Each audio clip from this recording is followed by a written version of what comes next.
Austin, Texas native Cassandra Perkins came into the world on October 14th, 1990.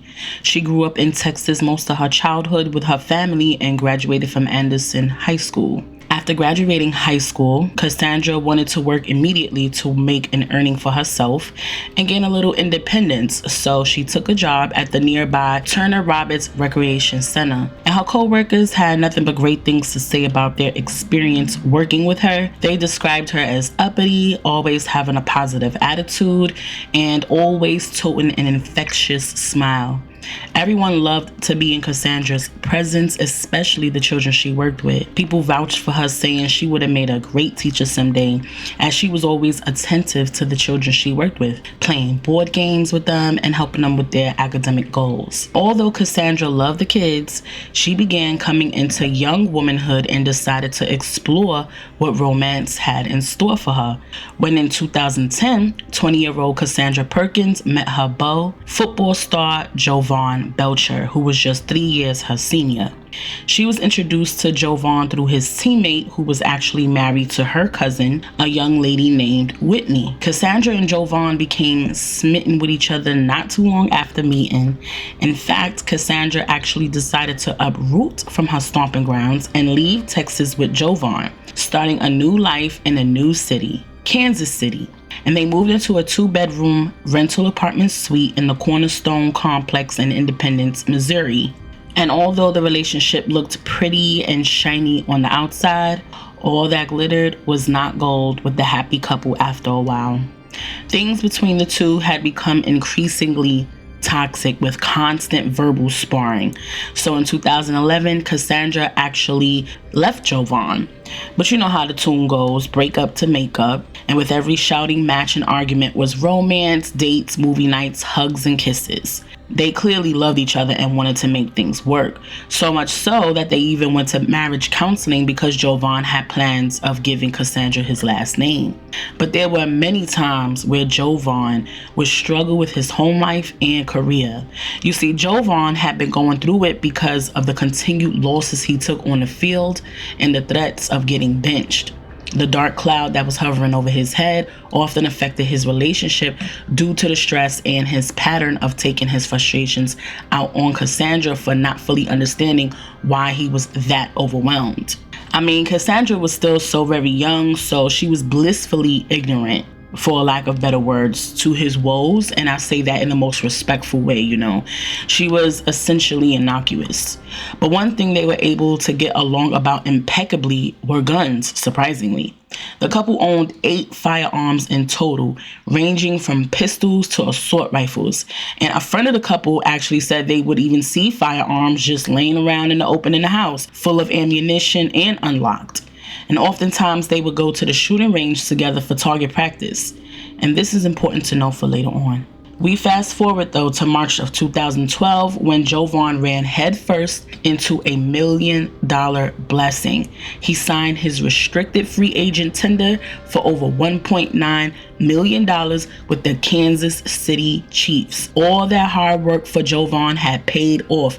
No more threats to his position in the life he's built for himself. No more self-doubt, no more stress, no more gray clouds hanging over his head, no more losses. It could only go up from here, right? And to celebrate his success, Jovan gifted himself a brand new Bentley. In addition to the Bentley, the biggest blessing of them all was the new addition to his and Cassandra's union. They had found out they were expecting their first child together. Jovan was ecstatic. He couldn't wait to be the daddy for his child that he didn't have for himself growing up. All Jovan gushed about was being able to spoil and love on his brand new baby that would be entering the world later that year. And with an expanding family comes more needed space. So Jovan put his family into a new home in the 5400 block of Chrysler Avenue in the Fairway Hills neighborhood of Kansas City. The young couple had so much to look forward to, and Jovan took deep pride in his role as provider, leader, and father-to-be. So one would think all was well and he'd be filled with content, right? Well, reports online say those who knew him all mentioned Jovan actually feeling very dissatisfied with his life because behind closed doors, things were increasingly volatile between him and Cassandra. Their arguing continued, and the threats of breaking up became more frequent. The constant tension drove Jovan to start drinking, actually, and taking pain medications, to numb himself from his reality. He also started going out more and staying out late as an attempt to avoid Cassandra's presence. But all the back and forth didn't matter anymore come September 11th, 2012, because that's the day the couple welcomed their brand new baby girl, Zoe. Cassandra was brave as she underwent a C-section surgery to bring their healthy baby girl into the world. And although all the drama had been forgotten for a brief moment, things went right back to how it was, even with a brand new baby in the atmosphere. A lot of their battles were based on the topic of finances, and the stress of it all was just too much for Cassandra to bear, understandably so with a brand new baby there. So she decided to leave Jovan, and she took baby Zoe with her. Jovan respected her departure, but it stressed him out. On top of the stress from work, because at this time, the Kansas City Chiefs were doing terrible, and football was Jovan's passion, and he was never really able to respond to the stress of his career taking a hit in a healthy manner even before the $1 million contract. But at least some of the stress was lifted as he and Cassandra spoke to one another. And a couple months after Cassandra's departure from their home, they decided to continue the strengthening of their relationship and the family they created together. So Cassandra moved back in with baby Zoe, and things were going pretty well until they weren't. They once again fell right back into their old ways of the toxicity that plagued them before. And unfortunately, on Saturday morning, December 1st, 2012, 22-year-old Cassandra Perkins was found shot to death in the master bedroom of her home. The person responsible was her boyfriend, 25-year-old linebacker, Jovan Belcher. After murdering his girlfriend and mother to his brand new baby, Jovan gave Cassandra a kiss post-mortem, telling her he was sorry, and then turned to his mother and told her that he loved her before he left the house. And when he left the house, Jovan drove to the parking lot of his team's practice facility at Arrowhead Stadium. There's where he met his general manager, Scott Pioli, and his coach, Romeo Crennel. He approached them while holding a gun to his head. And Pioli said they told Jovan, wait, whoa, you don't have to do this. Put the gun down, like what's going on? But Jovan was dead set on what he came there to do. And so he just thanked them for all that they've done for him, asked Pioli to take care of his daughter, and he stated that this was just something that he had to do. And he said that he couldn't be here anymore. He hurt his girlfriend, and then he shot himself right there in front of them in his right temple. Now, this all took place after an argument escalated as a result of an alleged assumption that Jovan had about Cassandra. And the assumption that he had was that she had possibly was cheating on him with R&B singer Trey Songz. Now, where does Trey Songz even fit into all of this? Well, it was early morning, December 1st. Jovan had just arrived home from a long night out when he and Cassandra got into an argument because Cassandra had gone out the night before with her friends. Her and her friends went to go see the singers Trey Songz and Miguel in concert at the Midland Theater. And according to one of her friends, it had been one of Cassandra's first nights out after having baby Zoe. Now, allegedly, Jovan was texting Cassandra, telling her, he wanted her to go home at a certain time, texting her like, go home, but Cassandra wasn't with it. She wanted to have fun with her girls, so she went to the after party of the Trey Songz concert, and eventually she did go home. But that's the reason that Jovan allegedly somehow convinced himself that Cassandra was actually sleeping with Trey Songz because she went to the after party. Now, although it said that this was the reason that he snapped, it wasn't the root of their issues. As I mentioned earlier, tensions rose high between them, due to financial issues, miscommunications, and even mistrust. Now, Jovan's mother, Cheryl Shepard, actually moved into the couple's home with them a few weeks prior to the murder-suicide to help them with baby Zoe and to play mediator between them. Unfortunately, the sound of multiple gunshots throughout the house pierced Cheryl's ears that morning, bringing her to run into the bedroom where the couple had been arguing. And that's where she found Jovan hunched down next to Cassandra's lifeless body, telling her that he was sorry. Cheryl made the frantic call to 911 to try and get help, and she could be heard saying, quote, "Stay with me. The ambulance is on the way. Stay with me. She's still breathing, but please hurry. I don't know how They were arguing. Please hurry." End quote. The autopsy report stated that Cassandra was shot in her neck, chest, abdomen, hip, back, leg, and hand. Police spokesman Darren Snap said Jovan had used 2 different legally registered hands for each shooting. Now, a crazy twist in this story is the night before the suicide took place, it's reported that Jovan was found asleep behind the wheel of his Bentley with the engine running, parked outside of an apartment complex. When police found him, they spoke to him briefly and said that while at first it did seem as though Jovan may have been under the influence since he was asleep and seemed to be disoriented, he was able to communicate clearly and seemed to be coherent just a few minutes after he was woken up. Also, police say they didn't smell any alcohol on him, nor did he seem to be violent or in an emotionally unstable state of mind. But they did advise him to leave the vehicle and get some rest somewhere. So Jovan asked him if it was okay that he would make a phone call so he can gain access to one of the apartments in the complex so he can go and get some rest.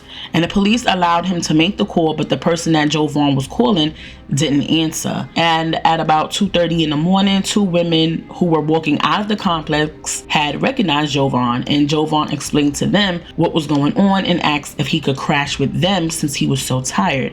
And they agreed. They let him sleep on the couch, and they said that he left their house at about 6:45 the next morning because he had a team meeting to go to. They said when he was in their home, he seemed to have been in good spirits before he even left. But who was Jovan calling and couldn't reach when he needed to get into their apartment? Well, allegedly, Jovan was actually cheating on Cassandra with another young lady named Brittany Glass, and allegedly had been cheating since Cassandra's first trimester of pregnancy. So while Cassandra was being accused of being disloyal, Jovan was allegedly the one with a girlfriend on the outside of his relationship during pregnancy and after just having a baby. The night Jovan was found asleep in his car, he allegedly had just spent the entire night with Brittany, drinking, eating dinner, having a good old funky time before leaving her apartment and going to sleep in his car. I'm guessing Brittany must have knocked out and fell asleep when he left, hence why he couldn't reach her when he was calling her. But while he was busy creeping, Cassandra was just out with her girls enjoying a live concert, absolutely not cheating.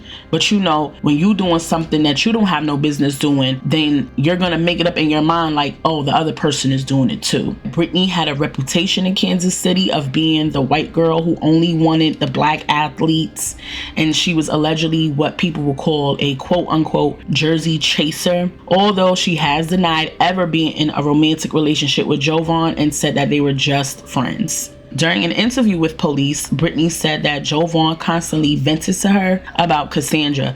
She said he sent her a text a month before the tragedy, allegedly stating that if Cassandra didn't leave him alone, he would shoot her. She also stated that Jovan had concerns because allegedly Cassandra had threatened him that if he broke up with her, then she would take their baby from him and take all his money. I'm assuming this would have been via child support since they weren't married. Brittany said Jovan always told her how Cassandra knew exactly how to push his buttons and upset him. An autopsy report from the Jackson County Medical Examiner stated that Jovan's blood alcohol level was 0.17, which is 2 times the legal limit of 0.08 in the state of Missouri when he committed the suicide. The report also raised questions about whether or not police should have done more when they found Jovan sleeping in his idling car several hours before the suicide. Now, during my research on this story, I did come across some rumblings of Jovan possibly suffering from CTE, which is an acronym for chronic traumatic encephalopathy. According to concussionfoundation.org, CTE is a degenerative brain disease found in athletes, military veterans, and others with a history of repetitive brain trauma. CTE is caused in part by repeated traumatic brain injuries, which include concussions and non-concussive impacts. Mood and behavior symptoms include impulse control problems, aggression, mood swings, depression, paranoia, and anxiety. I bring this up because some people believe this may have contributed to Jovan's aggressive and impulsive behavior over the years, especially towards women. You see, Jovan had a bit of a history with the way he mishandled some of his past girlfriends. In 2006, as a freshman in college, Jovan got mad at his girl for whatever reason and punched his arm through a window, cutting it and bleeding profusely. He was treated for a severed thumb and lacerations on the wrist.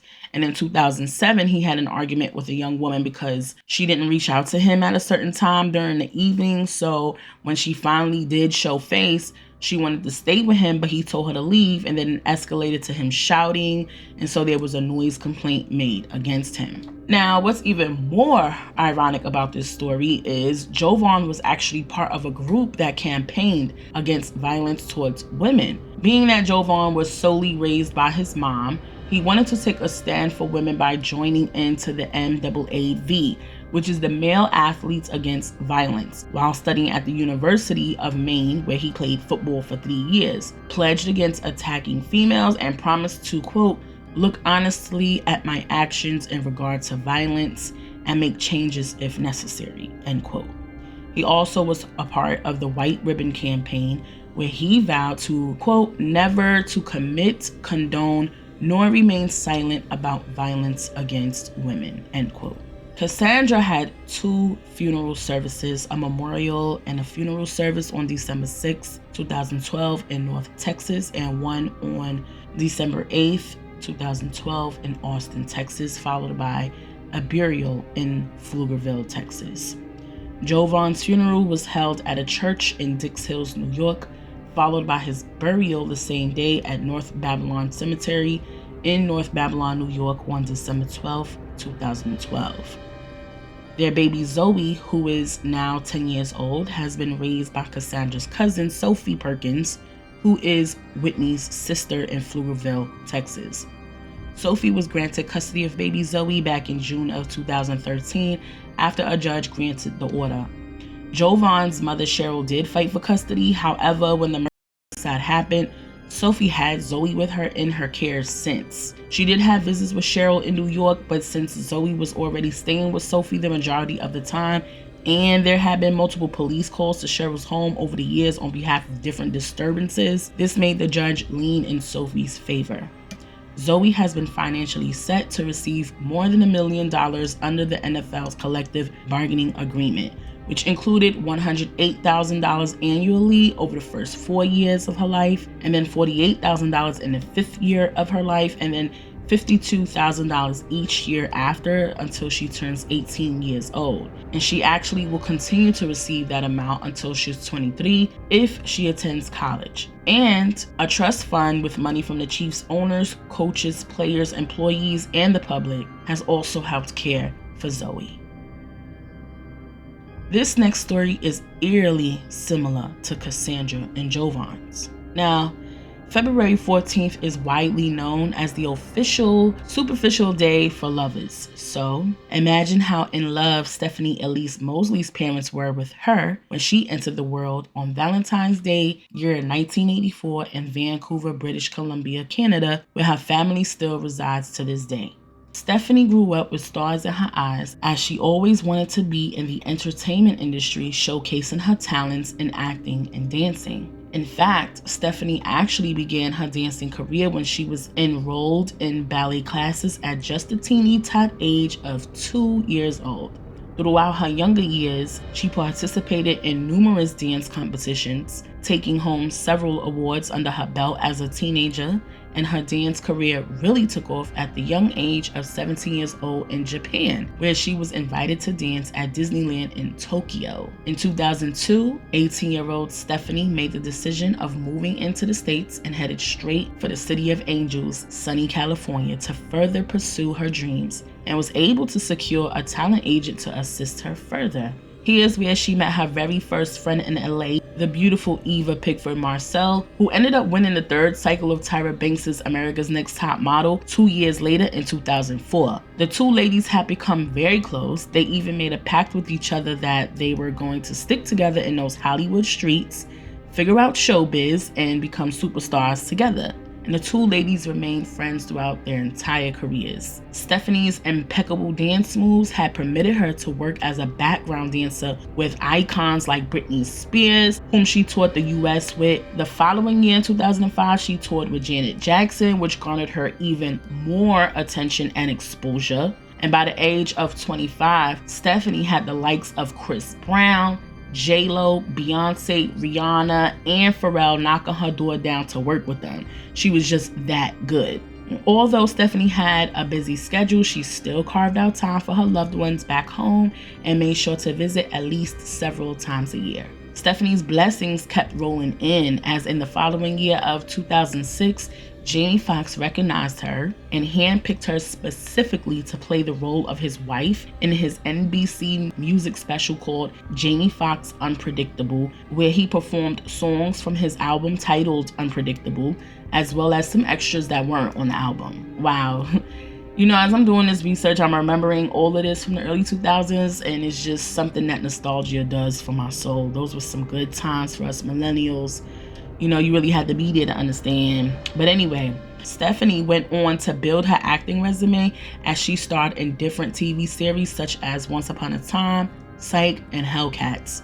She also obtained minor feature roles in Sparkle, Mirror Mirror, Idlewild, and Snow White, and Twilight Breaking Dawn Part 1, in which she was an associate choreographer and did stunt work for Halle Berry in the movie Catwoman. And although she had put in all this work throughout the years, Stephanie had become best known for her role in the VH1 series Hit the Floor, when she played the role of Devil Girl in 14 episodes. Now, as I was researching this story, I dug deep to try and find some backstory on when Stephanie fell in love and where she met her husband and when, but I couldn't find that information. However, in 2008, Stephanie did end up getting married to up-and-coming rapper Earl Hayes.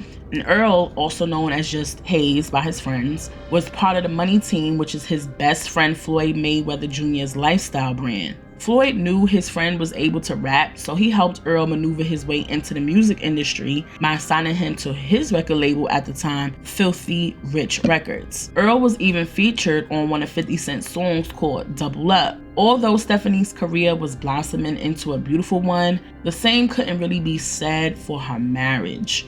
You see, those who were close to the couple say their relationship was an unstable one.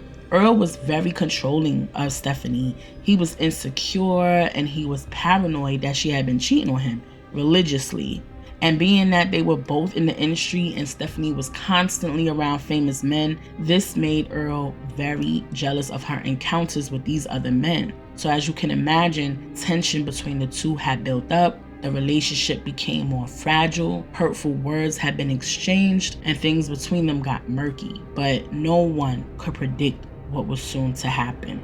On Monday morning, December 8th, 2014, at approximately 7:30 a.m., police responded to several phone calls about hearing multiple gunshots and a woman screaming in the Fairfax neighborhood of their LA apartment complex, Palazzo East. Neighbors say it was at least 10 gunshots that they heard coming from this apartment. Well, when police showed up to said apartment, they initially couldn't get into the apartment because there had been barricades blocking the doorway from the inside. But once they were able to break in, they did hear a single shot go off in one of the bedrooms. SWAT team rushed their way through the apartment, and that's when they found 30-year-old Stephanie laid out in a bathtub, riddled with multiple gunshot wounds, and 34-year-old Earl with a single self-inflicted gunshot wound to the head in the bedroom. Earl had murdered his wife and then committed suicide. Now, a big part of this story that I found to be peculiar and significant is how this all transpired while Earl was on FaceTime with his best friend, Floyd Mayweather Jr. You see, Earl had FaceTimed Floyd early in the morning to vent about how he was convinced that Stephanie was quote-unquote still cheating on him. Allegedly, he and Stephanie were separated for 2 whole years after an alleged affair between Stephanie and Mr. Steal Your Girl himself, Trey Songz. Now, Earl did end up forgiving Stephanie for allegedly having this affair, but he was never really able to let it go. The affair left him broken, and he just remained fixated on the situation even after they agreed to move on together.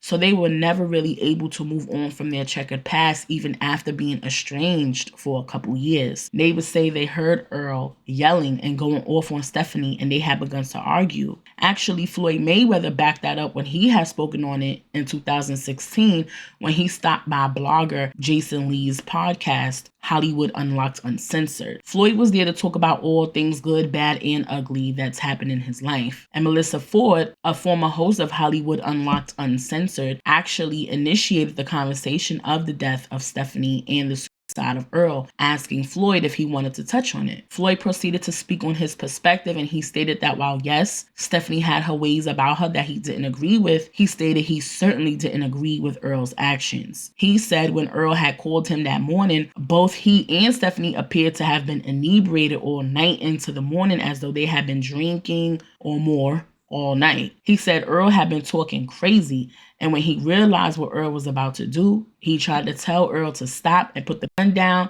but it was too late. Floyd literally witnessed his best friend shoot his wife to death and then kill himself. I literally cannot even imagine what that had to be like for him at that moment.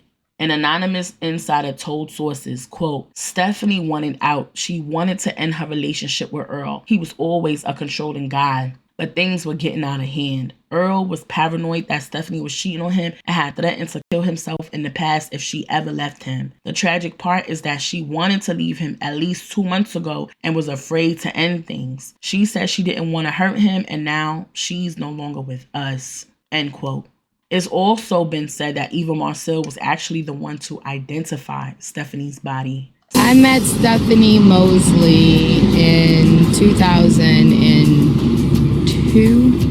She had just moved to LA. She was a part of a dance group called Best Kept Secret, and my cousin was doing her makeup, and I just thought she was the most gorgeous girl, and she didn't have any friends in LA, and she just had the dancer world. So I decided I'd take her under my wings, and at that time I was headed to college, and I decided I wanted to be a model, so we made a pact, and we decided that we were going to figure this business out and become stars together. Stephanie was an absolute angel. She really was. Everybody she's ever met. She's brought so many of these people into my life. She's connected so many people together. And she's just loved. She will never, ever, ever, ever be forgotten. She is so loved. And everyone has their problems, but if you're asking if anyone knew that, something would come to this, hell no.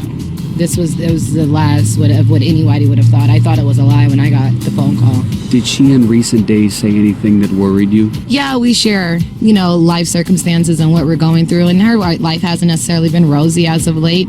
But I don't think, I know that I didn't think it was going to come to this. Celebrities from various genres, including Ashley Tisdale, Rihanna, Chris Brown, Eva Marcel, of course, Trey Songz, and more, expressed their condolences and paid their respects publicly to Stephanie, remembering her to be a sweet, talented, bright star in the making. Now, unfortunately, Stephanie's death didn't come without controversy. You see, rapper 50 Cent and Floyd Mayweather Jr. have had a long-standing friendship and feud with one another for years. Starting out as friends, they transitioned into foes in 2012 when 50 made claims that Floyd owed him some money. And if y'all know anything about 50 Cent, y'all know he is ruthless with his trolling. Nothing is off limits, and he won't stop until he's satisfied. Well, this rang true as 50 went on to troll Floyd about what Earl had done to Stephanie and himself. In fact, 50 made claims that Trey Songz had absolutely nothing to do with Earl losing his shit that day,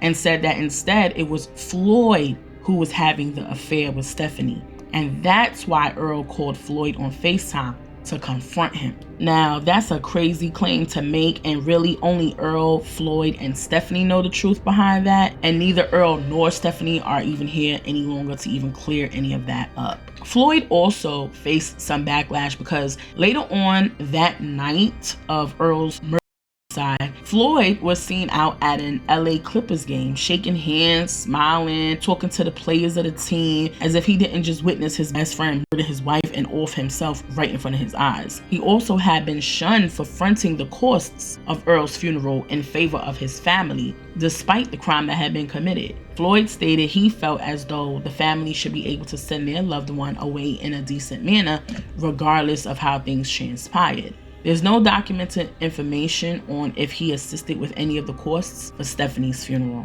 It's also been alleged that he was the one to put the battery in Hayes' back by telling him he's weak for staying with Stephanie and telling him he needed to get rid of her because she was bad for business, but Floyd has denied those allegations. You know, the eerie irony about this story is Earl actually had a song called Suicide on his mixtape. His mixtape was called The First 48 that he released in 2010, where he openly spoke of murder and suicide. The power of the tongue is real, because 4 years later he sure enough followed through and executed his lady and himself. Stephanie was laid to rest on Friday, December 19th in her home country of Canada.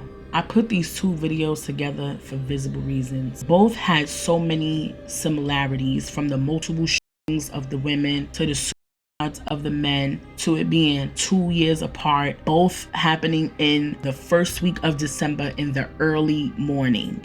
Both were tragedies that was a direct result of insecurities, suspicions, mistrust, and mental instability. The irony for both stories was the tip of the iceberg being directly connected to Trey Songz, who, after doing the research, seems to have been an innocent party for the most part, but it's just crazy how all 4 people involved's fate was determined due to Trey's presence in their lives, even at the slightest degree, because these men were going through it, but they were still willing to work through it until this idea that Trey Songz had their women, and that was just it for them. And aside from the whole Trey Songz connection, this is a tale of knowing when to leave well enough alone. In both stories, the men were struggling with mental health issues on different levels, but still in the same realm. They both displayed behaviors and actions that told tales of a bad ending. However, the women loved their men so deeply and just wanted to make things work with their life partners so much that they were willing to stick by them no matter what, even when they told themselves they didn't want to be there. And that unconditional love and room for forgiveness that they held in their hearts ultimately led them to their demise at the hands of the very same people they would have climbed mountains for. And these women knew that at some point the relationship just wasn't a healthy one. But I fear the love for their partners was greater than the love they had for themselves. If you take nothing else from this video, please walk away with at least this: forgiveness does not equate to allegiance. Forgiveness does not equate to allegiance. You do not need to stick by someone with blind loyalty in order to show forgiveness for something they've done repeatedly to hurt you, especially when it's a scenario where you can be hurt emotionally, physically, verbally, and or mentally. Sometimes you just have to leave people where they're at when you notice there's no improvement or there's an inconsistency in change. Anything that can be deemed detrimental to you is okay to move forward from. And it can be a scary thing, especially when the person you're leaving behind means so much to you. But you have to mean much more to you. You are the most significant person in your life, and we only have one. I've placed the website, text number, and national hotline for mental health crisis and suicide prevention on the screen and in my description box. Rest in peace, Stephanie, Cassandra, Earl, and Jovan. My condolences to your loved ones, and may your spirits find infinite peace.